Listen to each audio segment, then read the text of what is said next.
पर गरुड़ जी को बड़ा गुस्सा आया है कि इन्हीं गौ माता ने, सुरभि गौ ने भगवान का नाम गोविंद रखा है। ये देवराज, वही देवराज इंद्र है जो पूरे ब्रज को खोद के बहाना चाहता था हैं। इतने गोवंश की इन्होंने रक्षा की, इसी सुरभि गाय ने इनका नाम गोविंद रखा। और अब गोविंद के सामने आ गई युद्ध में देवताओं का पक्ष लेकर के।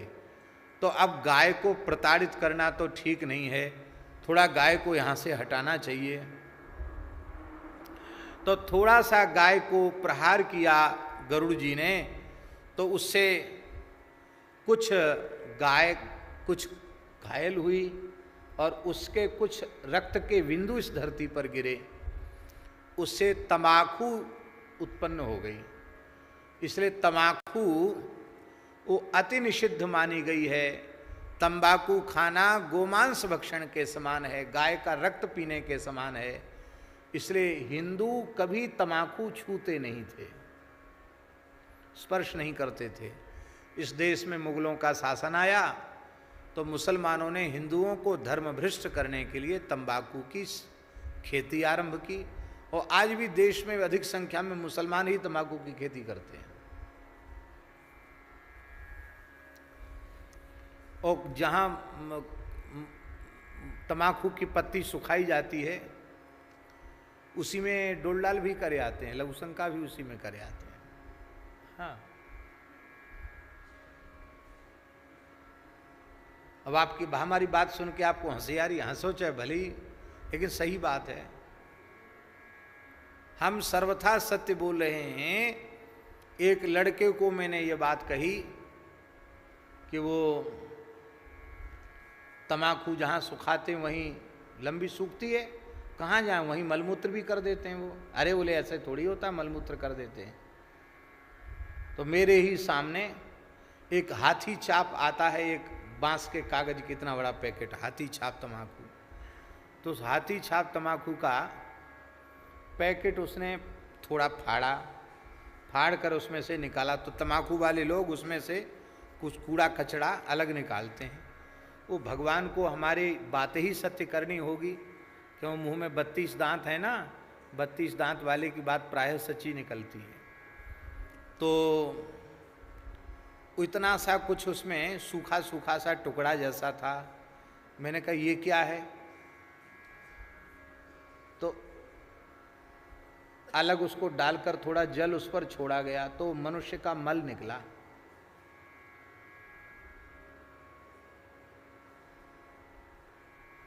हम बिल्कुल सत्य बोल रहे हैं, अपनी आंखों से देखी घटना।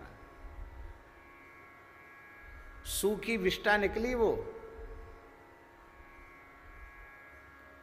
अब आए ऐसी घिन भई, जो कहता था मर जाएंगे तंबाकू नहीं छोड़ेंगे। अरे बोले महाराज बात तो बिल्कुल सत्य है। मैंने कहा इस समय गर्म है लोहा, इसी समय चोट पड़नी चाहिए, फेंक इसको तुरंत। बोले अब तो महाराज पैसा, बोले फेंक नाली में फेंक, थूक दे इसके ऊपर, फेंक करके थूकी, खत्म हो गई। हमारे खाक चौक में एक महात्मा रहते थे, गोमती शरण जी, बहुत अच्छे महात्मा थे, भोले भाले महात्मा थे, और महाराज जी उनसे हंसी करते रहते थे। गोमती शरण जी को देखा ना? कहते हैं महाराज हमारे गुरु महाराज ने कही कि तम्बाकू छोड़ दो नहीं मर जाओ। हमने तम्बाकू नहीं छोड़ी, गुरु जी की आज्ञा नहीं मानी।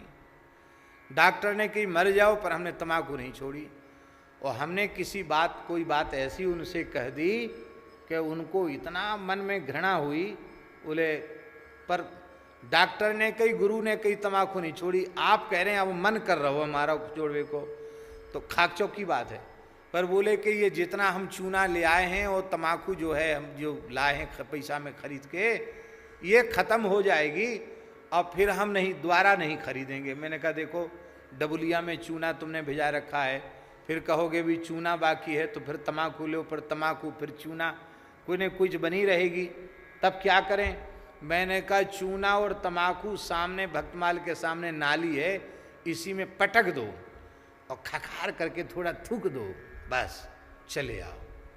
ऐसे ही उन्होंने किया और महाराज उनकी तम्बाकू जीवन पर्यंत के लिए छूट गई।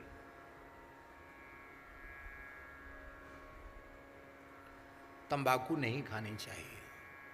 न तंबाकू खाना चाहिए न पीना चाहिए। पता नहीं इनको रामतीर्थदास जी को पता होगा, सिख परंपरा में तंबाकू खाने पीने का बड़ा निषेध उनके धर्म ग्रंथों में किया गया। आज भी जो सच्चे सिख सरदार होते हैं वो तंबाकू नहीं छूते हैं। क्यों नहीं छूते, उसके पीछे कारण क्या है? यही कारण है, तंबाकू खाना प्रत्यक्ष गोमांस भक्षण के तुल्य है। तंबाकू खाने पीने वाले ब्राह्मण को मंत्र सिद्धि नहीं होती, ये पूज्य धर्म संघ वाले गुरुजी कहते थे।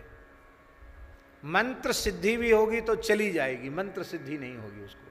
हाँ, अशुद्ध तंत्र मंत्र भले ही सिद्ध हो जाएं, पर सात्विक देवी देवताओं के पवित्र मंत्र कभी सिद्ध नहीं होंगे। जो तंबाकू खाता उसको मंत्र सिद्धि नहीं होती, गुरुजी कहते थे।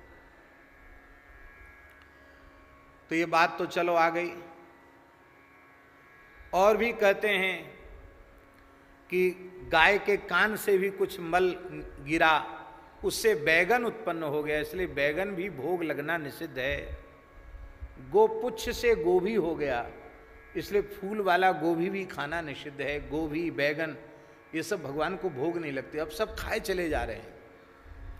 क्यों? धर्मशास्त्रों में श्रद्धा नहीं रह गई। पद्म पुराण में लिखा है, यो भक्षेत वृंताकम तस्य दूर तरो हरि। जो बैगन खाता है उससे भगवान दूर रहते हैं। एक बार बैगन खा लेने के बाद उसका संस्कार शरीर में 27 दिन तक रहता है। 27 दिन के भीतर मृत्यु हो जाए तो वो पुण्यात्मा व्यक्ति भी नरक चला जाएगा बैगन के दुष्प्रभाव से।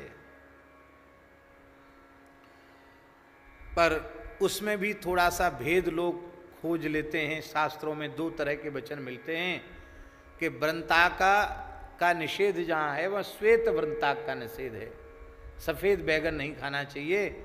शालिग्राम जी के जैसा एकदम चमकता हुआ काला कलूटा हो तो भोग लगाया जा सकता है, ऐसा भी कुछ लोग कहते हैं। पर मैं नहीं कह रहा हूँ, मैं प्रार्थना कर रहा हूँ कि जो निषिद्ध वस्तु है उसको नहीं ही खाओ। तो क्या तुम्हारा घाटा हो जाएगा? मर जाओगे क्या? नहीं खानी तो मत खाओ।